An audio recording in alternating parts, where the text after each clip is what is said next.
AP హోంమంత్రి బంగళపూడి అనిత ఇవాళ తన నియోజకవర్గం పాయకరావుపేటలోని ఉపమాక వెంకటేశ్వర స్వామి ఆలయం అభివృద్ధి కోసం టీటీడీ చైర్మన్ బిఆర్ నాయుడిని కలిశారు. 2017లో టీటీడీ పరిధిలోకి చేరిన ఈ ఆలయం కోసం గతంలో చంద్రబాబు సీఎంగా ఉండగా భూసేకరణ మాస్టర్ ప్లాన్ కు కృషి చేశారు.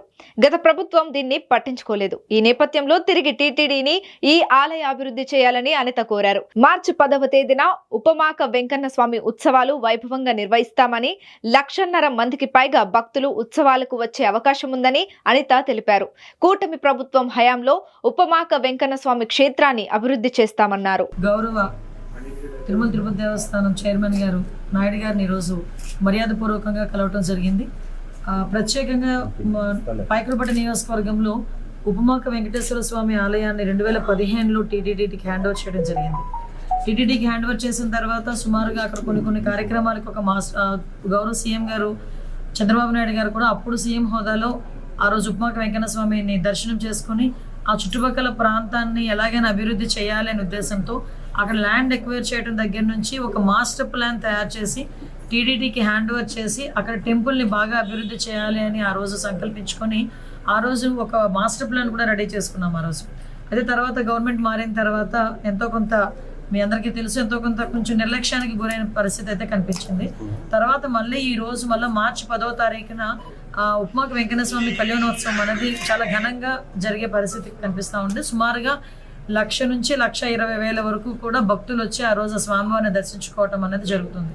ఆ చుట్టుపక్కల గ్రామాల్లో ఉపమాక వెంకటేశ్వర స్వామి అనేసరికి చాలా వాళ్ళందరికీ కూడా భక్తి భావాలు ఉన్న చుట్టుపక్కల ఉన్న వాళ్ళందరికీ కూడా ఒక ఆనవాయితీ ఏంటంటే ఆ స్వామివారిని దర్శించుకొని ఆ కళ్యాణాన్ని వీక్షించి తర్వాత అక్కడ సుమారుగా 20 రోజుల పాటు జాతర జరుగుతుంది. ఆ జాతరలో స్పైసెస్ అమ్ముతారు.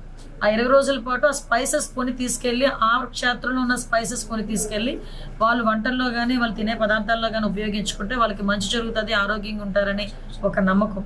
ముఖ్యంగా వెంకటేశ్వర స్వామి ఆలయం అనేసరికి వెంకటేశ్వర స్వామి నైట్ అక్కడ స్టే చేస్తారు, సేద తీరుతారు అని ఒక ప్రతీక. ప్రతి దేవాలయం వెంకటేశ్వర స్వామి దేవాలయంలోనే శుక్రవారం అభిషేకం జరిగితే కేవలం ఉపమాక వెంకన్న స్వామి ఆలయంలో ప్రతిరోజు కూడా అభిషేకం జరిగే ఏకైక టెంపుల్ వెంకటేశ్వర స్వామి టెంపుల్ ఉపమాక వెంకటేశ్వర స్వామి.